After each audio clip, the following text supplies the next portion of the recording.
Le retour du roi. Oh, et de la fanfare, évidemment, la fanfare reste forte.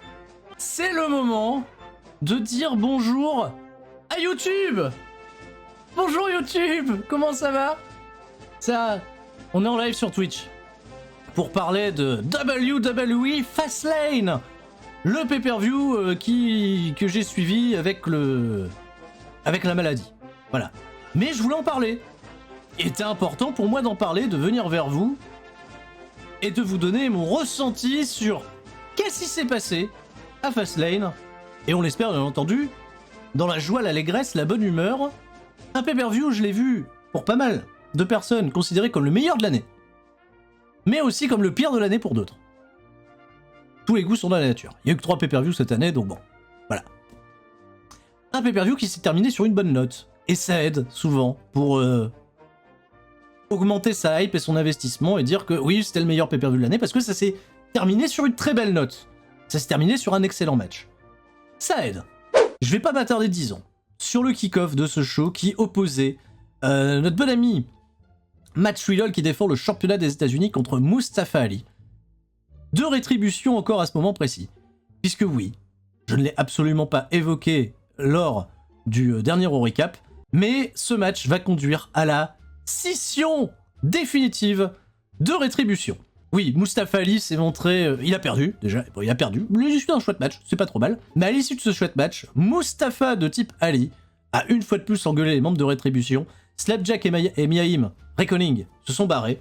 Et Mace et T-Bar ont porté un double chokeslam à la fin à rétribution, ce qui marque la fin du clan et probablement la fin d'un potentiel push pour qui que ce soit en réalité, parce que depuis ce split, on a revu Mustafa Ali lors du dernier Raw, qui était en mode alibution, mais seul, voilà, face à Drew McIntyre, mais on n'a absolument pas revu ni Slapjack, ni Mace, ni T-Bar, ni Reckoning. Donc RIP Rétribution, pensée sincère à la vidéo que je vous ai accordée, en pensant peut-être que cette expérience aurait été fantastique. Merci à J'ai rien prévu pour le sub qui me disent Turi, le meilleur retour depuis celui du Jedi, c'est le retour du roi.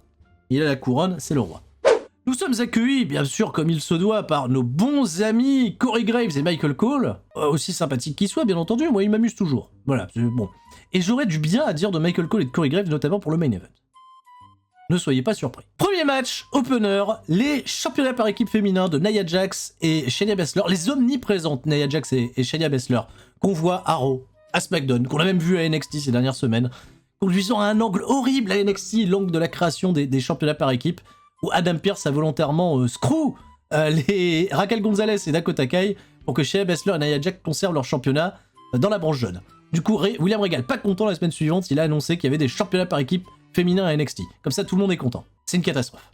J'ai détesté cet angle, et c'est encore une fois un aveu de faiblesse de la part de WWE, même au sein de NXT, de ne pas savoir booker correctement ces demoiselles, sa division féminine, s'il n'y a pas des titres autour d'elle. Le même problème que WWE, le même problème que ces titres féminins. Bref, l'idée de cette storyline, puisque on nous remontre, bien entendu, les images de ce qui s'est passé les dernières semaines, c'est que Bianca Belair et Sasha Banks elles ont toutes les deux un gros ego. L'une qui dit je suis la meilleure, l'autre qui dit je suis le boss. Mais il n'y a pas encore eu Misco réellement, c'est juste que elles n'arrivent pas vraiment à s'accorder ces deux grandes gueules. Voilà. Et Nia Jax et Shayna Baszler en fait servent juste de poudre à canon pour que les deux filles explosent.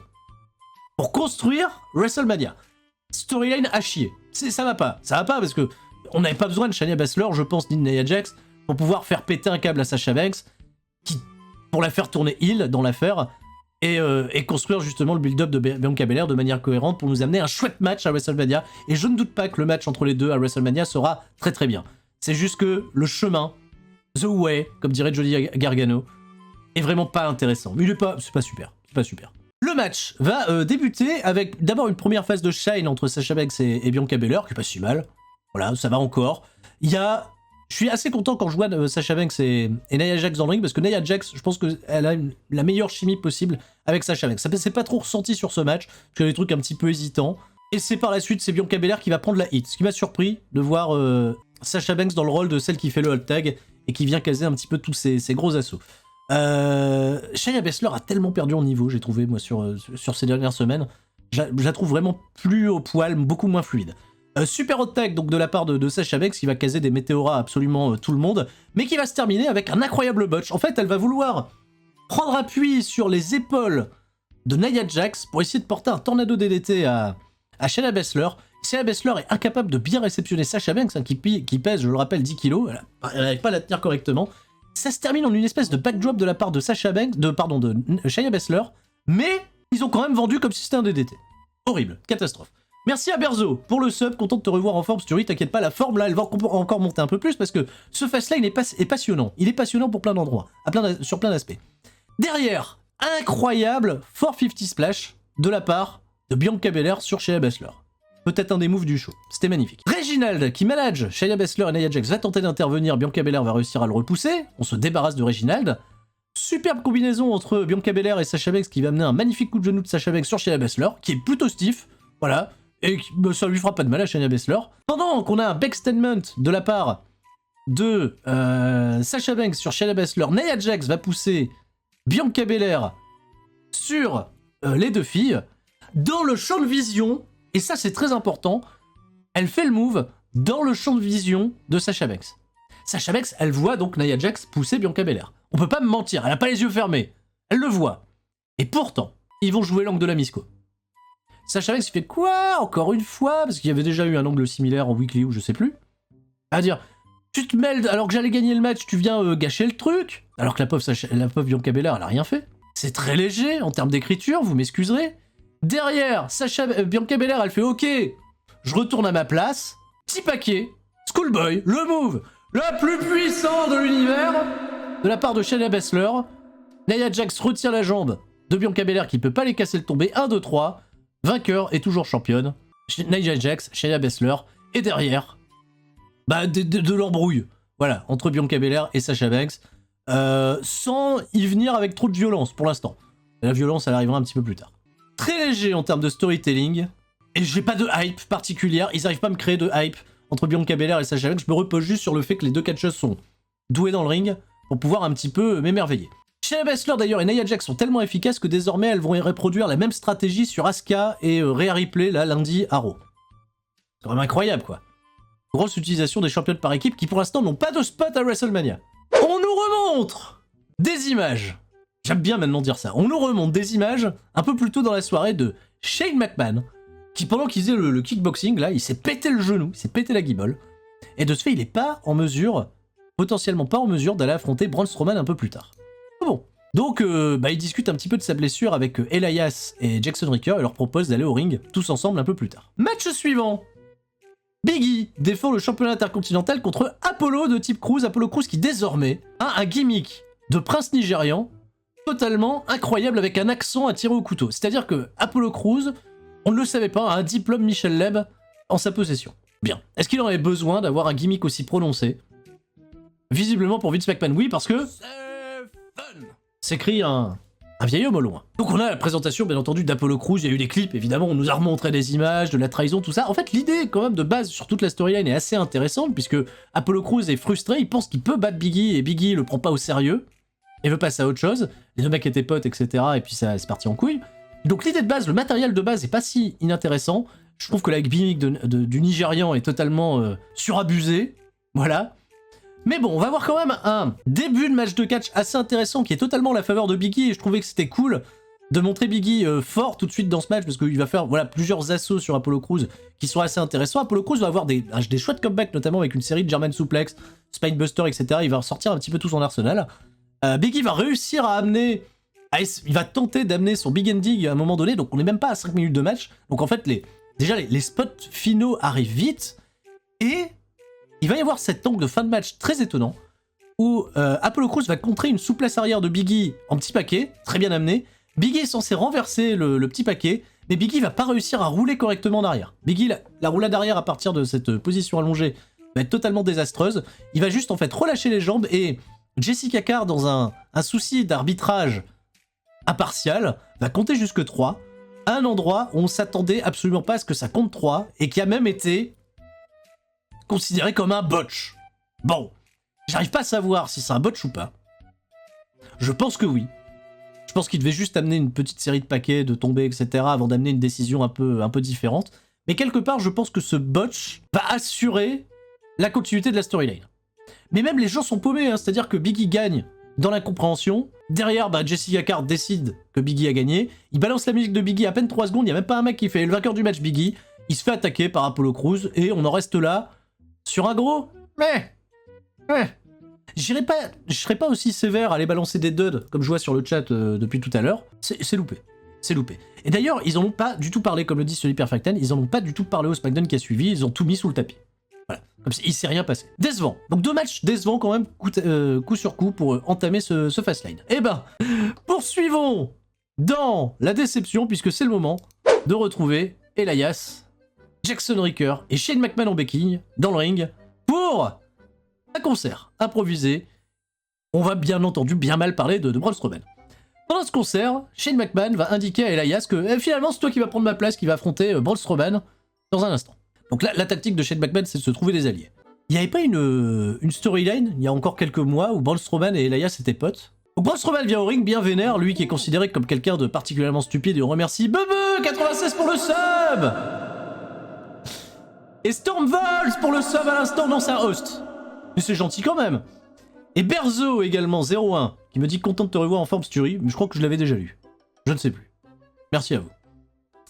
Donc, à ce moment précis, Braun Strowman, qui était censé venir affronter Shane McMahon, va pas affronter Shane McMahon, va affronter Elias. Vous vous doutez bien qu'il y a une chimie entre Elias et Braun Strowman qui est fascinante. Jackson Ricker va tenter d'intervenir à plusieurs reprises, mais on s'en fout, voilà, Power Slam, victoire de Braun Strowman en à peine 3 minutes. J'en ai marre. Mais j'ai pas fini d'en avoir marre. Puisque Matt Riddle vient parler, toujours comme un enfant de 6 ans, à Shinsuke Nakamura qui parle un petit anglais, vous le savez tous. Il va commencer à parler d'un truc, Shinsuke Nakamura va s'éclipser. Il va dire « Tu m'intéresses pas frère, je me casse ». Et Matt Riddle a l'air bien con, et visiblement, un vieil homme au loin s'écrie « Et mon trou en même temps, comme le dit Vesh Jenkins, qui nous dit « Wouh, Sturi, tout le monde reste fort, merci pour les 6 mois !» C'est pas bien, hein, le catch jusqu'à présent. Mais on vient de voir Shinsuke Nakamura, ça fait 1 heure de Fastlane. Normalement, on se dirige vers Shinsuke Nakamura contre Seth de type Rollins. Seth Rollins, quand même, faut se rendre compte d'un truc, c'est son premier match, je crois, hein, depuis qu'il revient de convalescence. On nous remontre des images de ce qui s'est passé il y a 2 semaines avec Seth Rollins qui a attaqué Cesaro, qui l'avait fait swinger des semaines auparavant. Et la semaine suivante, on n'a pas revu Cesaro, mais un Shinsuke Nakamura qui est venu essayer de sauver un petit peu l'honneur de son pote. On comprend à ce moment-là que si on nous annonce dans la foulée que Shinsuke Nakamura affrontera Seth Rollins à Fastlane, que Nakamura va servir de chair à canon pour bâtir un peu mieux le momentum de Seth Rollins. Bon, on part sur un match dont le résultat semble évident. Tout ce qui nous importe, c'est de savoir comment ce match va se dérouler, et surtout si les mecs vont mouiller un peu le maillot, parce qu'ils sont tous les deux capables de mouiller le maillot, c'est quand même d'excellents catcheurs. Ça a pas mouillé le maillot tout de suite, il n'y a pas une chimie qui est non plus fantastique entre les 2 lutteurs, notamment sur la première partie de match. C'est un peu faiblard à mon sens. En revanche, on va avoir une très très bonne fin de rencontre. Déjà, je voudrais attirer votre attention sur le ban du leg slap de WWE. Désormais, WWE, les catcheurs, s'ils veulent porter un coup de pied, un coup de genou, etc., ils peuvent plus se claquer sur la cuisse. Comme ça, voilà. Et là, vous l'avez peut-être pas entendu parce que je fais ça au loin. Ils peuvent plus se claquer sur la cuisse pour dynamiser l'impact d'un super kick, d'un coup de pied, quoi que ce soit. Mais Shinsuke Nakamura, lui, est toujours autorisé à mettre un coup de genou et à claquer dans le dos de son adversaire pour faire vivre l'impact. Et vous inquiétez pas, on va en reparler tout à l'heure, il y a eu du leg slap pendant tout le show. Ce que j'ai préféré dans le match, c'est les échanges de strikes. C'est 2 bons... Seth Rollins, il est très sous-estimé, c'est un bon striker, il met des bons coups d'avant-bras, tout ça. Et évidemment, on a en face le King of Strong Style. Si on fait des échanges de bagne entre les deux, ça peut être quand même assez passionnant. On a eu les bons combos, voilà, aux bonnes reprises. Le Falcon Arrow de la part de Seth Rollins, qui fait bien plaisir à retrouver. On a eu un incroyable Samoan Driver de la part de... Il était fantastique, il a pris de l'élévation et tout, ça arrivait à un super moment. Le Samoan Driver de la part de Shinsuke Nakamura, qui était très beau, très intéressant à regarder. Et Seth Rollins, il a volé un move à Loki. Il a piqué le coup de pied, tu vois, où tu pars dans les cordes, t'esquives, tu laisses le pied, t'accroches le pied en porte-manteau au niveau de l'entrejambe, au niveau de la haine, hein, il va pas taper non plus dans les couilles, et il revient derrière avec un coup de pied retourné. Corey Graves a dit « J'ai jamais vu ça !» Non, c'est Michael Cole, on n'a jamais vu ça à WWE. Souvenez-vous de Loki, oui, qui était cavale, vous l'avez pas gardé longtemps, mais c'est un de ses moves de prédilection. Il y a beaucoup de catcheurs japonais également qui faisaient ça. Ça fait plaisir de voir ce move à la WWE, et Seth Rollins le porte plutôt bien, et il a pas l'ex slap dessus, il a rien claqué. Seth Rollins, il a leg slap que dalle. Son Enzugeri, tout, il l'a fait sans se claquer la cuisse. J'étais attentif à ça. Il a été propre là-dessus. Bien. Le stomp arrive juste derrière. Donc je suis content de voir que Seth Rollins a amené un nouveau move dans son moveset. Intéressant. Il gagne le match, il build son momentum. C'est un bon 3 étoiles des familles, qui nous remet un petit peu en jambes, mais je pense qu'on est tous en droit de s'attendre à plus. Quand on voit Shinsuke Nakamura contre Seth Rollins. Alors Nakamura, le momentum revient au chiottes, il est dans la Battle Royale d'André le Géant. Pas de programme pour WrestleMania. La Nakamania, ça n'a pas marché. C'était pas le plan pour Vince. Match suivant, et là, les amis, c'est Drew McIntyre contre Sheamus. Une storyline qu'on a vu venir à des kilomètres, à savoir la trahison de Sheamus pour amener justement tout le bazar. Il y a un excellent clip de feud. Avant ça, on revoit, tu vois, l'amitié entre les deux potes, le fait que Sheamus ramène l'épée, tu vois, de Drew McIntyre, l'épée du grand-père qui était disparu, tout ça. Que les mecs peuvent se casser la gueule, aller boire un coup ensemble. La complicité entre les deux qui était naturelle, jusqu'à la trahison de Sheamus. Il y a d'excellentes images qui ont été recherchées de l'Irish Whip Wrestling de 2005 où Sheamus et Drew McIntyre s'affrontaient pour builder le clip. C'était très bien, c'était super. Tu sens qu'il va y avoir un duel fratricide et qu'on va pas lâcher, qu'on va pas retenir ses coups. Jusqu'au moment de la trahison, tout ça. Franchement, le vidéoclip d'avant-match était vraiment splendide. J'en étais même au point de penser et de m'imaginer que ça aurait été peut-être un meilleur programme à amener pour WrestleMania que celui entre Bobby Lashley et Drew McIntyre. Parce qu'en plus de ça, les mecs, ils nous l'ont prouvé il y a quelques semaines, ça deliver dans le ring. Ils ont eu un très chouette match 1 contre 1 à Raw qui a été entaché de 2 pubs. J'en ai parlé, c'était le Raw d'il y a un mois où le Miz a perdu son championnat contre Bobby Lashley. Quand ils se sont affrontés dans le match sans disqualification et qu'ils ont tous les deux terminé avec le double coup d'escalier là, les mecs en mode Daft Punk, ils avaient mis des casques, ils se rentrent dedans, tout ça, j'ai un peu moins aimé. Là en revanche, c'était vraiment très bon. Je l'ai revu avec beaucoup d'attention ce match. Déjà Drew McIntyre qui arrive avec le face paint de l'Écosse. Je me suis dit wow, c'est guerrier, c'est viril, ça va bien se passer. Sheamus qui est peut-être aussi dans une forme excellente, hein. Depuis qu'il a Raw, Monday Night Raw sauve la vie de Sheamus. Sheamus est peut-être le catcheur le plus intéressant à suivre à Monday Night Raw désormais. Il y en a pas beaucoup hein, à Raw, mais Sheamus en tout cas tire son épingle du jeu dans un show particulièrement fébrile. Et il mouille le maillot, Sheamus. Voilà, je tenais à le dire, en grande sincérité. En tant que roi, voilà, j'adoube Sheamus. Comme vous en doutez, c'est un match no holds barred, donc ça va beaucoup se battre à l'extérieur, il va y avoir des objets, des coups de kendo stick. Il y a un magnifique broc genou porté par Sheamus qui résonne non pas avec le leg slap, mais avec le coup de kendo stick. C'était très joli. L'impact était très cool. Voilà, coup de kendo stick, les mecs vont se ruiner le dos, ils ont posté des images sur les réseaux sociaux de leur dos après le match et ils n'y ont pas été de main morte, ils ont été plutôt généreux là-dessus.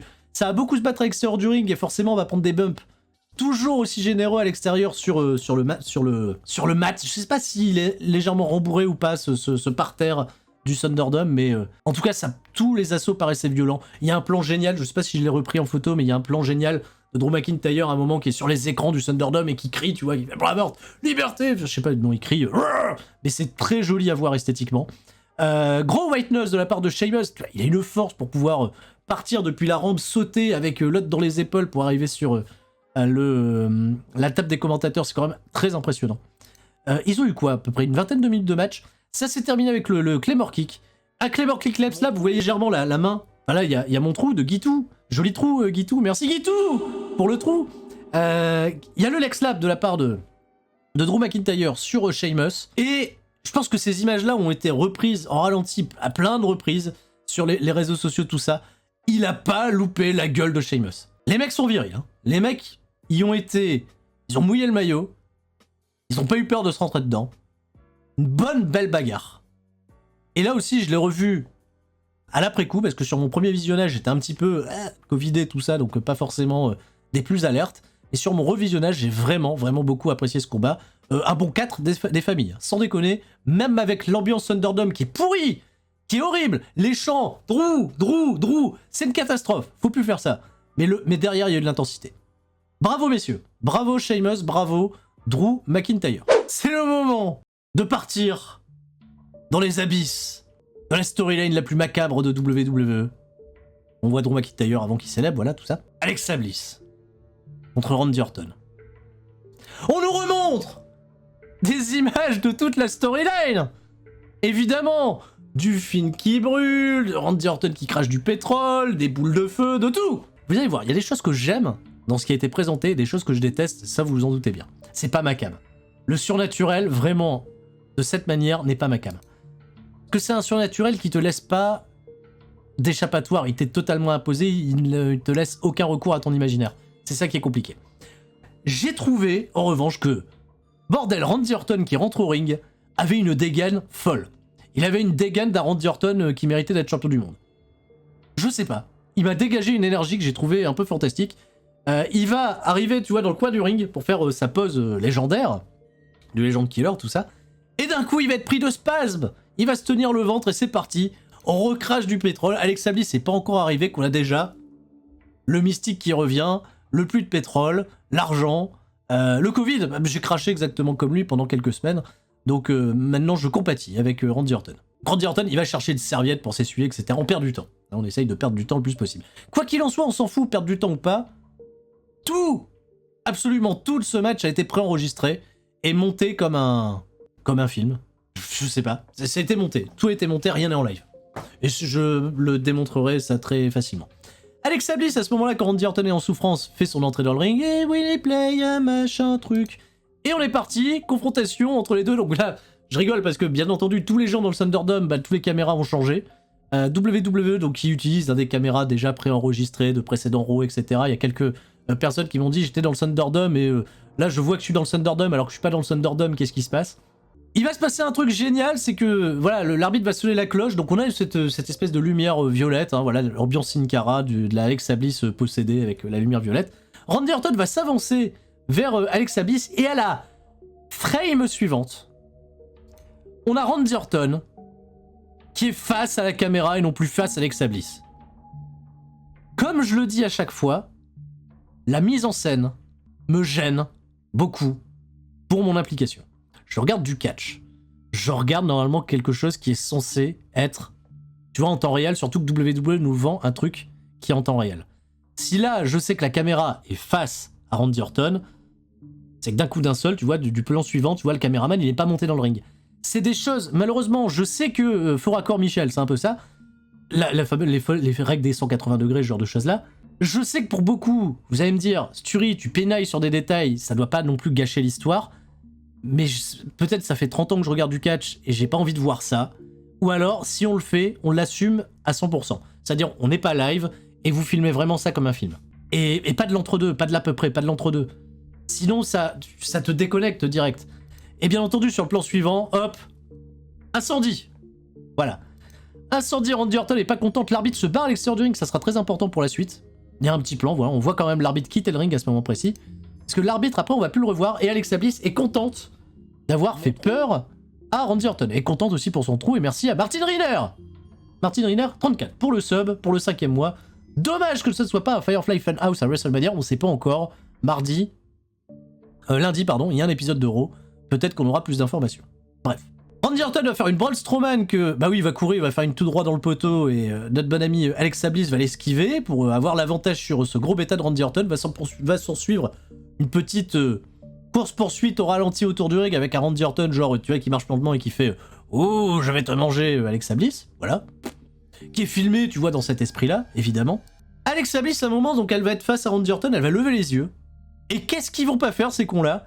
Ils vont faire tomber face à Randy Orton des projos totalement vides. Alexa Bliss est contente. Non, des projos qui n'ont rien à foutre là. Hein. Tu vois, c'est même pas logique qu'il y ait un projo qui soit positionné à cet endroit-là. Et les projos, on les voit sur le plan suivant. Randy Orton, il fait « Tu veux me tuer ?» Ben évidemment, ça a l'air d'être des matchs à mort maintenant. Les projos sont vides. C'est des projos factices de merde, en fait. Y a rien de... Ça va pas. C'est pas bon. Comment tu peux être investi si... Mais non, c'est un projo qui n'a même pas raison d'être là. Donc on sent que le truc est fake et que des choses apparaissent et disparaissent pour faire peur à Randy Orton. Et elle est contente comme si ça lui était tombé sur la gueule. C'est-à-dire que Alexa Bliss, elle se comporte comme le gamin de maman, j'ai raté l'avion pendant tout le match. Parce qu'elle a prévu plein de petits pièges pour que Randy Orton tombe dedans. Sauf que Randy Orton, en fait, à chaque fois, il les esquive. Enfin, tu sais, les flammes l'ont pas brûlé. Tu sais, il y a des flammes juste avant, il a pas été brûlé. Alors que la première fois qu'il y a eu la Fireball, Randy Orton, il était revenu une semaine plus tard avec un masque et il avait oublié la biafine, il avait le nez rouge, etc. Voilà. Donc ça a pas marché. Les projos, ça a pas marché. Derrière, il va y avoir une Fireball. Incroyable cette Fireball, alors que je remercie Guitou qui offre un sub à Arwen27. Il va y avoir une Fireball After Effects. C'est After Effects, ça je sais le faire. Je suis pas bon en After Effects, mais ça je suis capable de le faire. hop, sur la gueule de Randy Orton, donc forcément enregistré, post-production, tout ça, les gens dans le public s'en foutent parce qu'ils sont préenregistrés également. Randy Orton va l'esquiver et elle est contente, elle fait des trucs comme ça, comme le gosse de maman j'ai raté l'avion alors que ces trucs marchent pas. Ça ralentit juste Randy Orton. Mais on arrive au plan final. On arrive à la solution finale, parce qu'à un moment, voilà, elle a plus de piège peut-être pour piéger Randy Orton, ou on n'a pas encore fait les pots de peinture qui arrivent, je sais pas. Une main sort du ring. C'est la main, on se doute bien, du Fiend. Et là c'est intéressant parce que ça a été bien produit. Et là tu vois, tout mon sel que j'ai sur la première partie du match s'évapore un peu. Puisque là en termes de production, je les ai trouvés pertinents sur plein d'aspects. La main qui sort très discrètement, qui est en plan rapproché, qui va attraper le pied de Randy Orton. Et on sent bien entendu, tu vois, que tout l'aspect de peau du Fiend est totalement cramé. Donc là, t'as une hype qui est en train de se enfler, de prendre, de dire à quoi va ressembler le Fiend d'aujourd'hui. Comment le Fiend a survécu et comment il revient, tu vois, des ténèbres. Donc la main qui attrape la cheville de Randy Orton, il arrive à s'en dépêtrer, il y a une explosion. Est-ce qu'elle était nécessaire ou pas pour faire apparaître le Fiend derrière? Peu importe. Il y a une explosion et le Fiend sort. Tu vois, il y a la fumée et t'as le Fiend qui sort avec ce nouveau masque totalement défiguré. Là, j'ai trouvé que tout... La production, la prod, le nouveau masque du film, tout ça, j'ai trouvé ça très joli. Très joli. Et ça me permet un petit peu d'adoucir le sel que j'ai eu juste avant. Le Fiend est là, il est debout face à Randy Orton. Randy Orton, il est un petit peu en mode je pensais t'avoir brûlé. Alexa Bliss va pousser Randy Orton qui va tomber dans le Sister Abigail. Alexa Bliss va prendre... Ce pin est un peu étonnant. La femme de Randy Orton n'a pas apprécié. L'arbitre va revenir à ce moment-là. On voit un petit bras d'arbitre pour compter 3. Et c'est là où je dis non, non, non, non, non. Je dis non. Pourquoi je suis pas content à ce moment-là? Parce que WWE nous a vendu un singles match. Le Fiend est intervenu. Randy Orton aurait dû gagner par disqualification. Voilà. Je suis pas content. Je suis pas content. Mais non. L'arbitre, il a compté. Genre, il a rien vu de ce qui s'est passé. Il s'est réveillé. Et vous allez me dire, mais Sturi, tu pinailles trop. Mais ça me gêne que dans la route de WrestleMania, dans les livres d'histoire, on va retenir qu'Alexa Bliss a battu Randy Orton. Elle peut le battre, mais elle a rien fait pour le battre. En fait, elle a fait des pièges à la maman j'ai raté l'avion, c'est le film qui a fait le taf. Et en un seul Sister Abigail, Randy Orton a perdu, vraiment? Vraiment? Alors que plein de mecs avant ça se sont sortis du Sister Abigail dans les storylines entre le Fiend et d'autres gars. Daniel Bryan s'en est sorti, Seth Rollins s'en est sorti, c'est le Mandible Claw en fait qui terminait les mecs. Là on a un Sister Abigail, il a perdu Randy Orton, vraiment. C'est vraiment le présenté très faible. À mon sens, c'est le présenté très faible. Voilà, c'est tout pour moi. Derrière par contre l'imagerie est jolie. Voilà, avec les flammes et tout, voilà, Alexa Bliss qui célèbre... le plan final avec le Fiend derrière elle. Bon, le Fiend qui a perdu un petit peu l'essence du Fiend, désormais, c'est le monstre du marais qui est au service d'Alexa Bliss, j'ai plus l'impression. Je ne sais absolument pas sur quoi ils vont déboucher à Randy Orton et Bray Wyatt à WrestleMania. Tout ce que j'espère, c'est que si c'est du mode cinématographique, que ça soit assumé du début à la fin, comme ça l'a été pour le Firefly Funhouse match, pour le truc avec le Taker, voilà, le truc du Taker et d'AJ Styles. Qu'on assume le surnaturel jusqu'au bout. Et pas qu'on nous nique, pas qu'on soit sur un entre-deux qui m'embête. Mais c'est le Swamp Monster, là c'est le Swamp Monster, c'est ça. Très beau masque, très joli, très effrayant. Je pense que si j'avais été mom à ce moment-là, si je suis gamin, tu vois que j'ai 7-8 ans comme j'étais mom, tu vois quand j'avais 5-6 ans et que j'ai découvert l'Undertaker gamin, j'espère qu'ils ont traumatisé des gosses. Sincèrement, parce que c'est grâce à ce genre de trauma, je pense qu'ils peuvent fidéliser un public très jeune. Donc, je suis pas la cible de ça, mais je respecte totalement ceux qui le sont et la fascination que peuvent avoir certains gosses par rapport à cet angle-là. S'ils se posent pas trop la question. Si vous regardez le catch, je sais qu'il y a des papas, des mamans qui m'écoutent. Si vous regardez ça avec des enfants, j'espère qu'ils apprécient en tout cas. Voilà, c'est tout. Style TLNM qui me dit sorry, repost, salut Sturi, je suis content que tu ailles mieux. Un retour de l'épique. Attends, hein, quoi? Il me dit un retour aussi épique qu'Edge au Rumble, c'est fun. J'irai pas jusque-là, je pense pas que ce soit un retour aussi épique parce que celui-là, il est attendu. Edge, personne l'attendait, on pensait que sa carrière était terminée depuis 9 ans. Voilà. Ah, mais pour moi, tu parles de mon retour à moi? C'est gentil. Mais c'est pas aussi épique, non, mais j'allais revenir, évidemment. Ça me fait plaisir en plus de revenir et de parler de vous, de catch avec vous. Putain, je vais faire 1 heure sur ce qui s'est passé. La team replay sur YouTube, soyez forte. On arrive donc à cet incroyable main event. Entre Seth Rollins, Roman Reigns qui défend le championnat universel contre Daniel Bryan. Donc sur mon premier visionnage, j'ai trouvé le match long. Sur mon deuxième, je l'ai trouvé limite proche de la perfection. Il y a des détails qui sont un peu pourraves. Je vois qu'il y a des 5 sur 5 qui sont mis là sur le chat. J'irai pas sur un 5-5, je serais plus sur un 4,5, on va dire. C'est fort, c'est très très fort, ils sont vraiment très très bons ces cons. On nous remontre des images de la storyline, notamment de Edge, qui grosso modo s'oppose un peu à ce que Daniel Bryan s'initie dans sa storyline entre lui et Roman Reigns. Et c'est aussi quelque part un aveu de faiblesse de la part de WWE de pas avoir suffisamment confiance en Edge pour aller affronter Roman Reigns en 1 contre 1 que d'y mettre un babyface plutôt irréprochable à la personne de Daniel Bryan, qui quand même, et ça me gêne, avait avant Elimination Chamber un momentum totalement à chier. Aucune victoire pendant je ne sais plus combien de matchs. Edge est donc l'enforcer du match, c'est-à-dire que, un peu à la manière de Chuck Norris sur Survivor Series 94, il va être autour du ring. Et par coutume, on va dire l'enforcer peut, s'il arbitre et KO, prendre sa place à un moment donné. Je vais pas faire de remarques par rapport à ce petit truc de fin de match, c'est pas grave. L'enforcer, normalement, doit s'assurer que personne n'intervienne dans le match. Grosso modo, il était là pour éviter que Jey Uso intervienne. Il va y avoir beaucoup de plans sur Edge pour, voilà, son application, il surveille quand même ses potentiels futurs adversaires, ou en tout cas l'un de ses futurs adversaires pour WrestleMania. C'était pas inintéressant de rajouter cette petite touche Edge, qui a quand même un regard intense, perçant, et plutôt très expressif, ça aurait été bien. Il est pas venu avec une tenue d'arbitre, mais il a pas besoin d'avoir une tenue d'arbitre pour le rôle incarné, techniquement parlant. Les entrées sont cool, hein, que ce soit pour Daniel Bryan, super babyface, ou Randy Orton, Roman Reigns, super heel, pour le coup, et les gens du Thunderdome, qui étaient présents dans le Thunderdome, pardon, pour le match entre McIntyre et Sheamus, bah, sont revenus à peu près aux mêmes places. Voilà.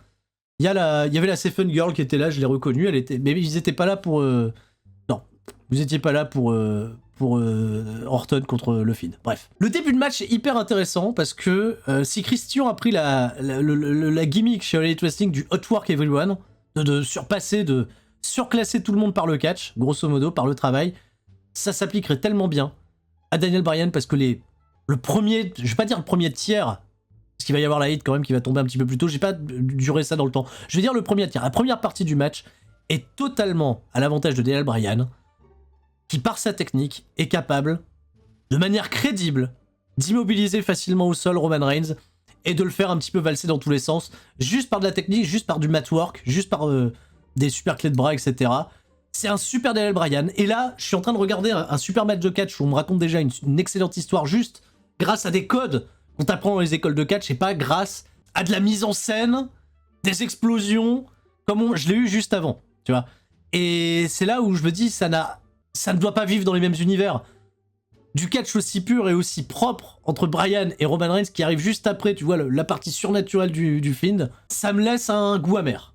Et pourtant, je n'ai rien à leur reprocher, ils sont super tous les deux. Et Roman Reigns, surtout, crédibilise énormément Daniel Bryan sur cette première partie de match. Les torsions du bras, etc., c'est du Zack Sabre Jr., c'est fantastique. Quand il y a des retours, quand il y a des petits retours de Roman Reigns, il y a des hop spots pour Daniel Bryan qui sont super, il y a un dropkick qui arrive de nulle part, il est pas Okadesque, mais il est tout aussi bien. Et Edge, toujours ses plans sur Edge, qui surveille de très près l'action, que ce soit Roman Reigns ou Daniel Bryan, en maîtrise sur le sujet. Donc c'est bien, c'est super, c'est bien. Non mais voilà, j'ai rien d'autre à dire, c'est bien. Jusque là c'est très bien. Même quand on a des rest hold de Roman Reigns, qui peut pas worker aussi bien que Daniel Bryan, et surtout il est heal, tu peux pas worker aussi bien quand t'es heal, enfin, plusieurs théories là-dessus qui peuvent s'appliquer ou pas. Roman Reigns, c'est peut-être le mec sur les rest hold qui est le plus passionnant à regarder parce qu'il est tout le temps en train de trash talker. Il est tout le temps en train de parler, ils ont un petit peu durci le micro justement sur lui quand il parle, justement quand il s'adresse à son adversaire. Et ça rend justement la hit de Roman Reigns très divertissante. Même sur des rest hold. Et ça, c'est sa force. Il y a une alors, on va arriver sur une autre rest hold, on va arriver sur un Boston Grab un petit peu plus tard qui va être retourné d'une manière fantastique de la part de Daniel Bryan. Nearfall 1-2 dégagement. Bryan va reprendre l'upper hand sur le match avec une série de yes kicks. Le dernier va être contré, mais il va réussir quand même à trouver des trucs pour ramener son yes kick un petit peu plus tard, avoir une nearfall 1-2-3. Il y a les coups de pied au sol qui sont fantastiques de Daniel Bryan, je pense que c'est un des trucs les plus violents, mais visuellement, tu vois, que j'apprécie de voir à la WWE. Je veux dire, on lâche les chevaux, etc. Et Bryan est particulièrement cool quand il amène ça. Et c'est bizarre, hein, il a une tête de moins que Roman Reigns, mais je le trouve crédible dans tout ce qu'il fait. C'est quand même la force d'un excellent lutteur. Enfin, en tout cas, le cara d'un excellent lutteur. Et j'ai pas la suite. Mais vous rigolez? Mais qu'est-ce qui se passe? J'ai pas la suite sur mon diapo. Ah mais attends, je dois tout... Oh là là, la technique. C'était mieux quand je travaillais avec Didier, hein, la technique. Hein. Oh là là. Mais Didier, il est parti désormais, il travaille pour eux. Voilà. Premier yes lock amené de la part de Daniel Bryan. Premier yes lock amené. Il est worké à la perfection, ce yes lock. Il y a un truc que j'ai tout le temps reproché, notamment sur la fin de carrière de Chris Benoit quand il portait le crossface, ou le pire, bah, attends, parlons pas de Benoit. John Cena quand il porte le STFU, plus personne n'y croyait parce qu'il appliquait plus de pression, il tendait juste les bras. Bryan, il va te mettre une pression de porc, et dans son truc, Roman Reigns, il vend ça à la perfection.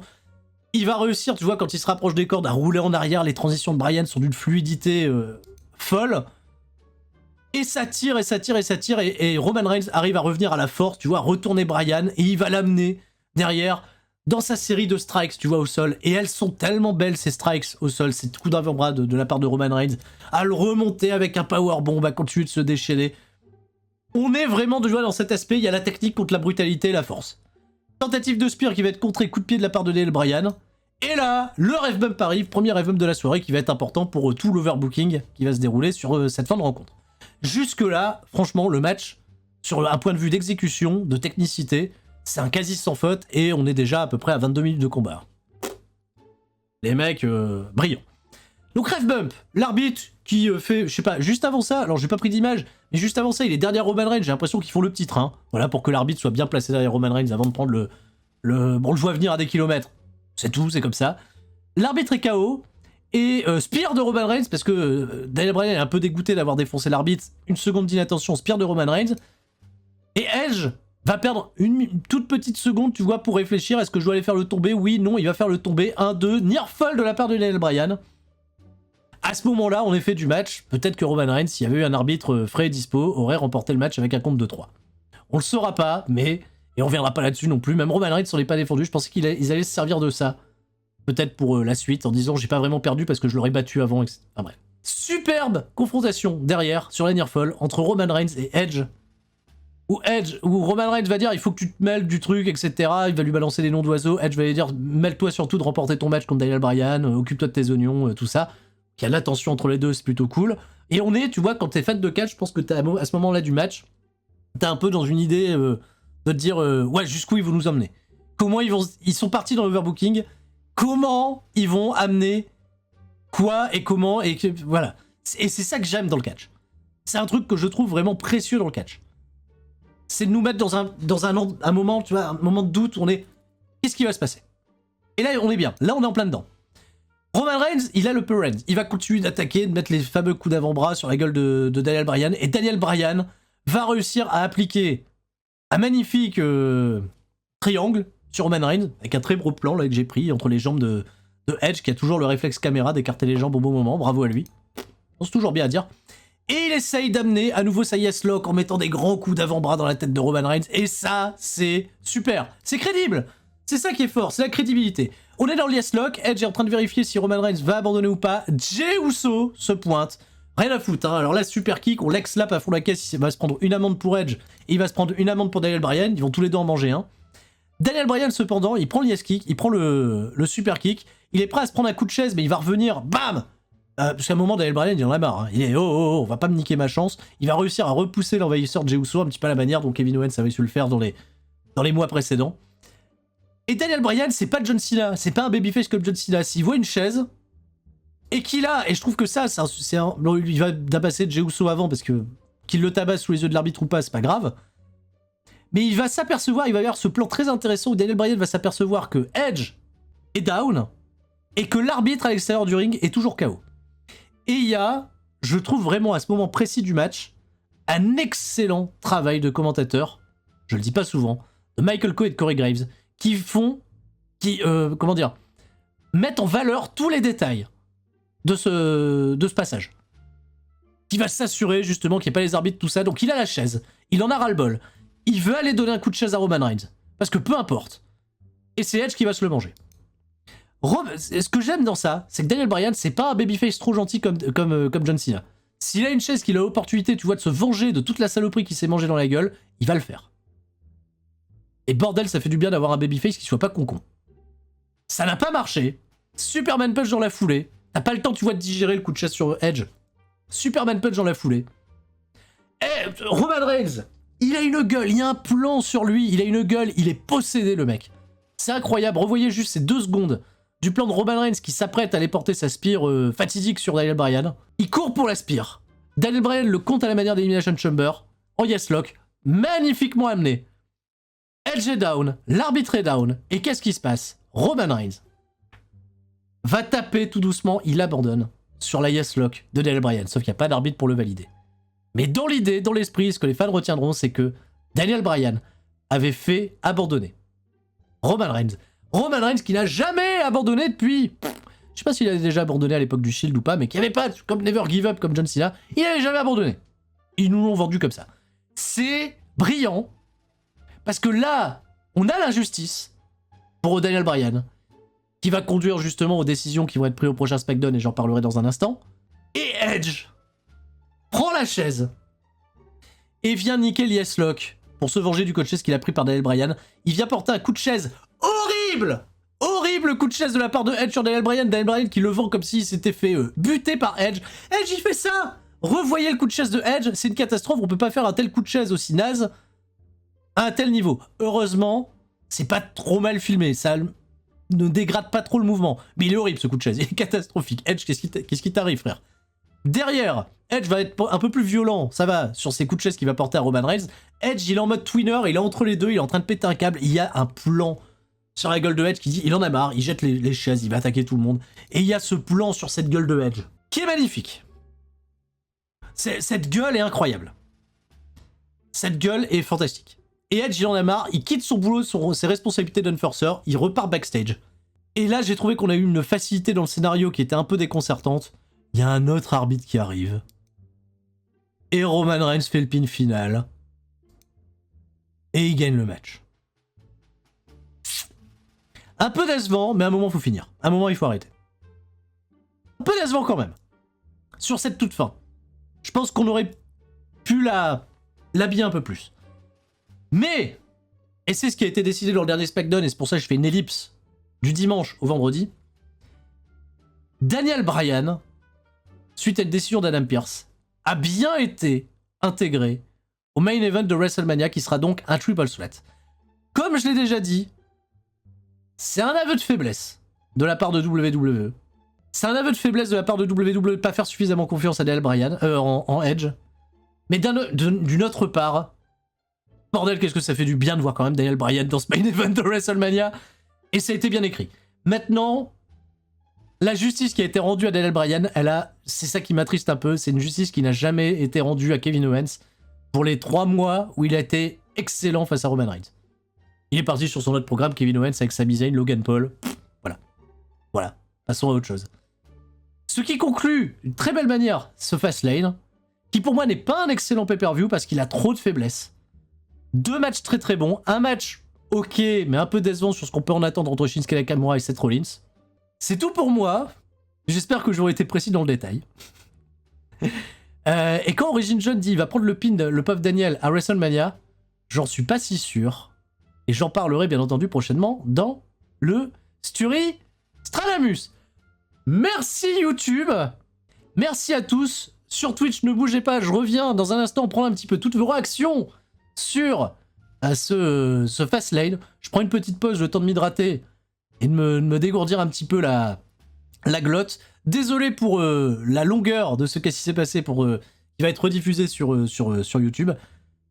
Mais ça m'a fait du bien en tout cas d'en parler parce que je pense que c'est un pay-per-view qui méritait en tout cas qu'on en parle. Et notamment qu'on en parle en bien pour beaucoup d'aspects. Et j'espère en tout cas que vous avez compris que j'en ai parlé en bien sur pas mal d'aspects, que j'ai pas mis que du sel. Il n'y a pas que du sel. Il y avait un peu de sucrerie. Ça fait du bien. Merci à tous et on se retrouve dans un instant. Et pour les autres, restez forts, évidemment.